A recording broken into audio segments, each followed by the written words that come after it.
I think we can all agree that big companies don't do things in people's interest. They might make it or market it so it looks like they're actually helping out and they're being kind, but this isn't the case.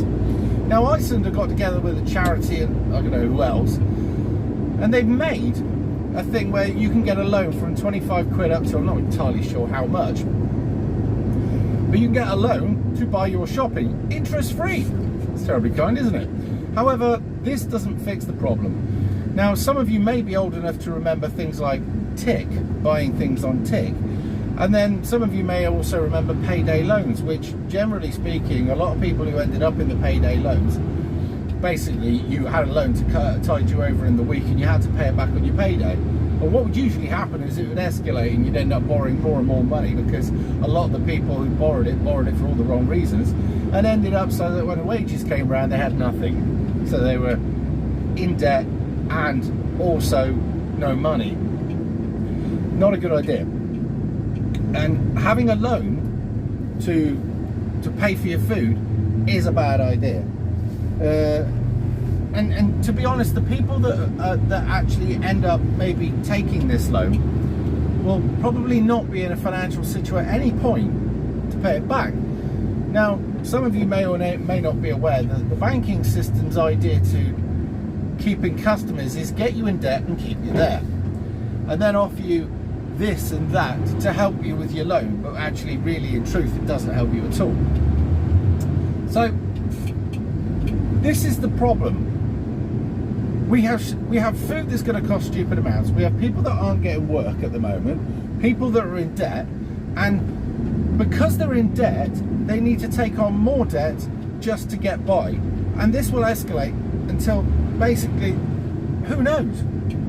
I mean, these people could end up in a hell of a situation, and literally this is not the way forward. I mean, think of this: food banks in an evolved country. It just doesn't make sense, does it? But we've got it. And some of these politicians, when told a few years back, well, this is going back long before this shit's happened, that nurses had to go to food banks to get their food, the answer simply was this: well, that's what they're there for. No, hang on a minute. This is a person who's done 5 years of uni to get their PIN, right? And, you know, is a qualified person who works their ass off and doesn't have enough money at the end of the week to support the family that they've got to go to a food bank. It's just mad. But another thing that we should probably mention is that under the expenses, all of those MPs are going to get all of their gas and electric bills paid for. So they're not really worried about this at all. Not that they would be anyway, they're on a lot more money than you and I.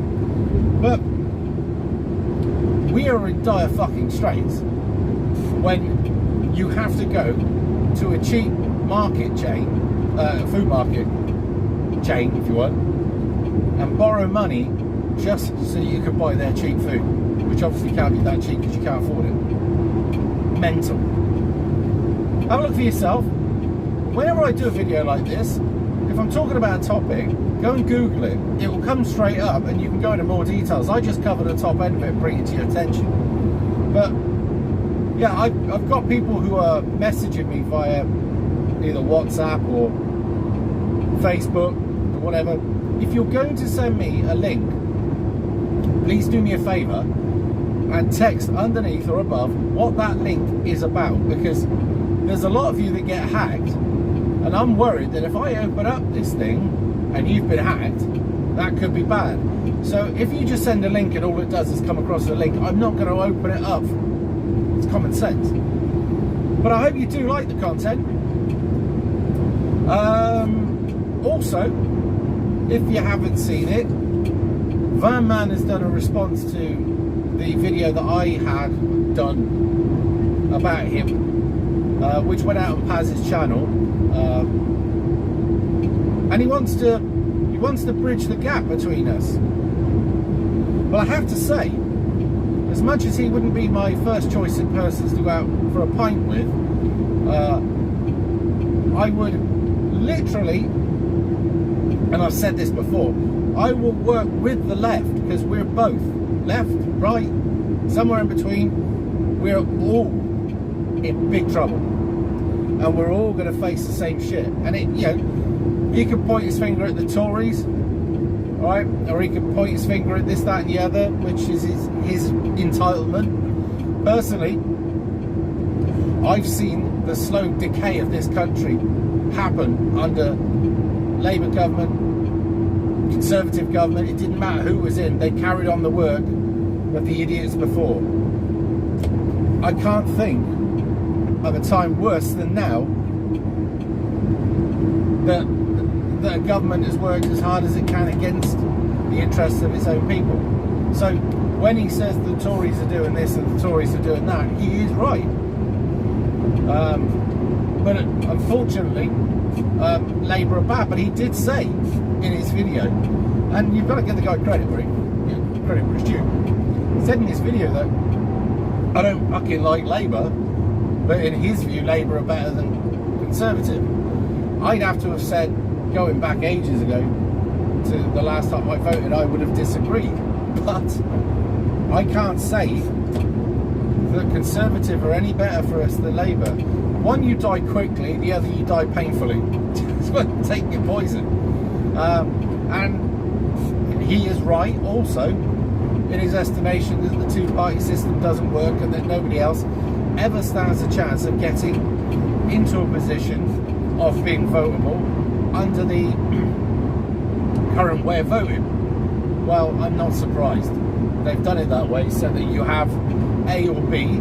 A or B is controlled by us, so it doesn't matter which one you get. Two sides of the same coin. Whatever. But yeah, I've actually said, and if he's listening to this, he may well be, I don't know, that what he should do is go on to the channel that I went on yesterday to, I was interviewed, which is Speaker's Corner online. Now they're a mixture really of left, centrist and everything in between.